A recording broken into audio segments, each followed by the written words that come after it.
Well, hi, welcome to Custom Works. I'm Clint Allen, and today we're going to be going over actual customer reviews of the Ford Bronco Sport. So hang on in there. This is absolutely crazy what is going on with Ford.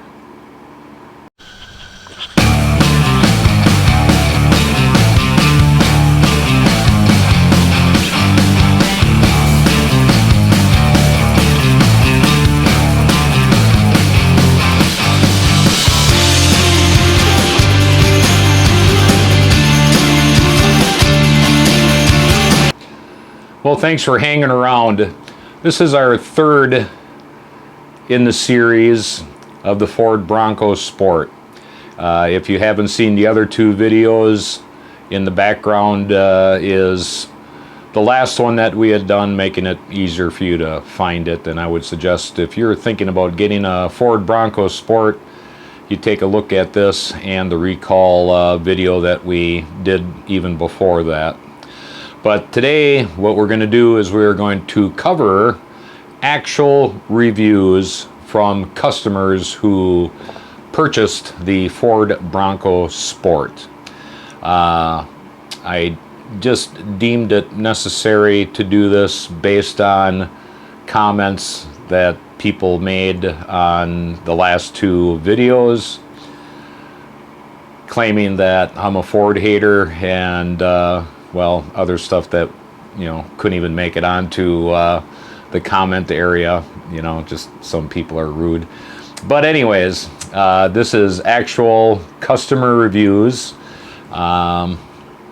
Just hit the page and here we go. So this review was on 7/21, meaning that this year, the 7th month, 2021. So as I'm going through, I'm just going to call that out. So 7/21, four-door Ford Bronco Sport, all-wheel drive. She's got the old four-cylinder turbo. At least we got the four-cylinder.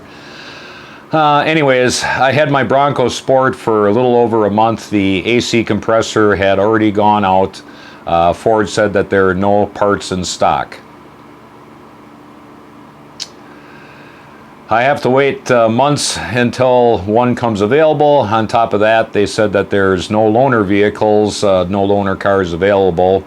I paid way over MSRP and bought an extended warranty, and this is what has happened. I would think twice about buying this vehicle. Extremely disappointed. So, you know, you kind of got to look at this for what it's worth. Yeah, the compressor went out. You know, either we're missing part of the story here. Car doesn't become undrivable because the air compressor goes out. I mean, it's just the worst case scenario. You just put a smaller belt on. But anyways, so that's our first review there. I'm just a little skeptical about that one. It just kind of doesn't make sense. But anyways, here we go. Number two, we've got a Big Bend Sport, Bronco Sport, four-door all-wheel drive unit. We've got the 1.5 liter turbo, and the review starts out as a pretty piece of crap. All right. Had powertrain malfunction warning lights go off as I was driving it off the lot. You know, warning lights go off every time I drive it. Was in the shop for 3 weeks, and out of 1 month that this individual owned it, Ford refused to buy it back. Well, you know, the lemon law is you know, you look at the lemon law and you say, well, you know, if I got 3 problems, you know, they're going to buy it back. Well, I assure you, it's going to take, you know, a few years, and you're going to have to get an attorney. It's just not that easy. Anyways, this person isn't at that point anyways. So anyways, Ford refusing to buy it back. I'm telling everyone that I know not to buy a Bronco Sport because Ford doesn't back their vehicles. Well, very true. You know, we are in a situation that Ford, first off, should have completely made sure that this vehicle was ready for launch. You know, sometimes there's nothing wrong with waiting another year or starting a mid-year launch, making sure that what you're going to provide to the customer, the consumer, especially since right now people are paying stupid price over MSRP. You know, they're paying over sticker. You know, people, do you really need a car that bad? You know, this is going to straighten itself out. This industry is going to come back in a few years, and all this money that you paid for these Ford Escapes, yeah, I know, it's a Ford Escape. It's just a jacked up Ford Escape. That's all it is. And people are running these things off the road and putting tow packages on them. You know, jeez. But when the industry finally straightens itself out and people start bringing in these, you know, 3-cylinder Ford Broncos and 4-cylinder Broncos that, you know, are basically junk because they were built that way, they're not going to last. You're going to take it in the behind on trade-in, and, you know, there you're going to sit upside down. You know, somebody help me understand why you would go out right now and buy a brand new vehicle. American public, I don't know. Next one, great looking SUV. I personally would disagree with that, but that's just me. Bronco Sport looks great and is fun to drive when it's running. We have 2,400 miles on our 2021 first edition. We have engine failed already. It has been in the shop for 2 months at the dealer. It's been at the dealer longer than it's been at my house. Isn't that just fantastic? Take my advice, wait a couple years until they get everything worked out. Yeah, take my advice and don't buy one. And I'm talking about the Ford Bronco Sport. I'm not talking about the full-size Bronco. You know, apples, oranges. People, don't buy this Ford Bronco Sport. It's bad news. You are just setting yourself up. Let's see here. Next customer review, 7 of 21. We've got a 4-door all-wheel drive with the 4-cylinder turbo, and this individual is happily disappointed. Picked up the Bronco Sport First Edition in May, currently at 4,700 miles after completing a 3,000-mile road trip. You know, that's gutsy. Bronco performed wonderfully during the road trip, which to include driving through downpours, during any erratic weather. My wife, after that, my wife was unable to start the Bronco. It's got warning lights and flashing warning lights, and alerts being generated at the parking light was flashing on the shift knob. The Bronco started after holding down the start button for over a minute, and then after the system cycled through the error messages, Bronco had been with the dealership for over 5 days. Dealer thinks the people that are, you know, assigned to fix the vehicle, they think possible electric problems.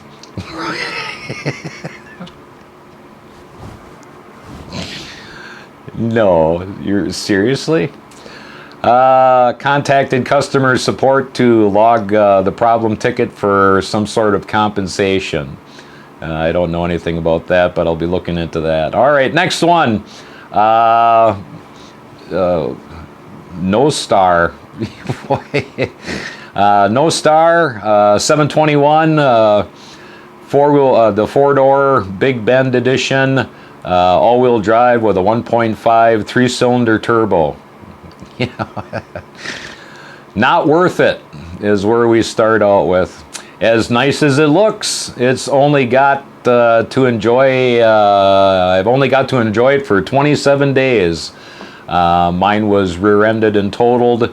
Well, I'm not quite sure if that should actually be in here, but the point of this particular review is that the purchaser feels that the collision was a very soft collision and actually completely crumpled the part of the vehicle.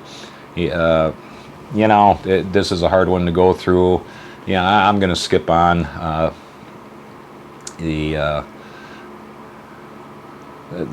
that's something that really doesn't have anything to do with the actual review of the vehicle itself.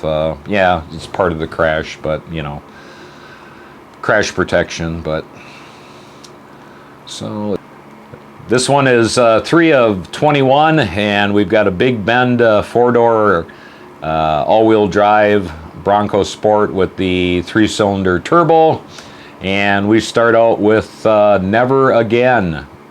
Well, you know, if you would have put 2 minutes of thought into this and never did it to begin with. But anyways, 7,998 miles on my 21 Big Bend Bronco, and the transmission is stuck and will not shift. Shifter knob by itself from drive to park, stranded on vacation, other than has no power and drives weird. They kind of stated that weird. So basically what they're saying is that, and we don't know if they're towing anything, but either which way, it's got that 1.5 turbo. You know, if anybody thinks that they're going to get a lot of horsepower and a lot of torque out of 1.5 3-cylinder, you know, 3 cylinders with a turbocharger, you know, it ain't going to happen. You know, just nothing beats displacement. That is the way it works. 3-cylinder, 6-cylinder, 8-cylinder. You know, the 8-cylinder is going to well outlast, well outpower, well out torque a small 4-cylinder, 3-cylinder motor. Anyways, we'll move on from there, and the next review we got going is if I could go back in time.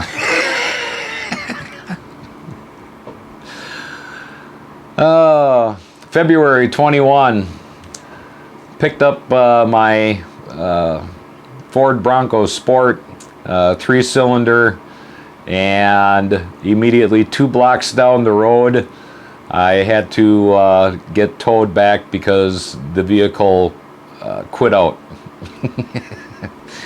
Unit is been sitting at the dealership for 2 months.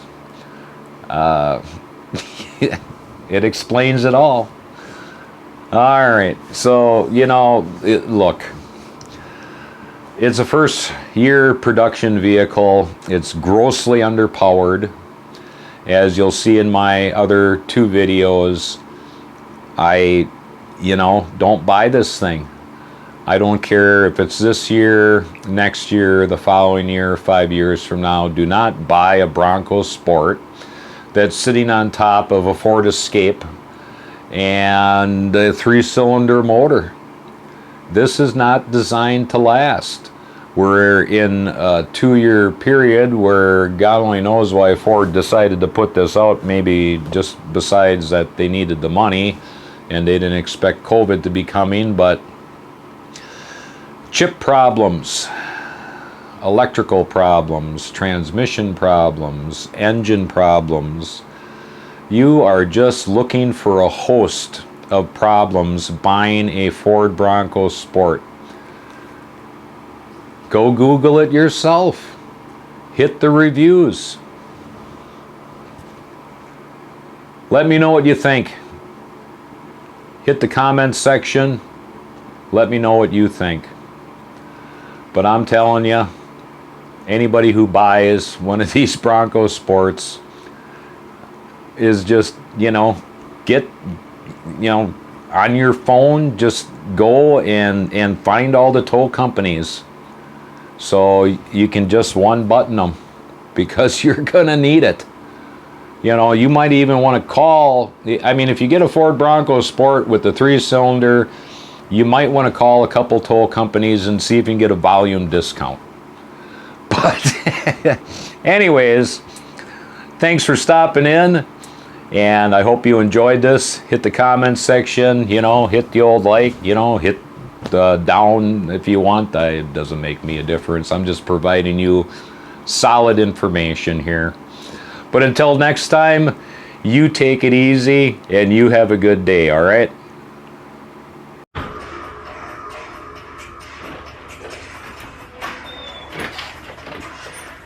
You're still here yet?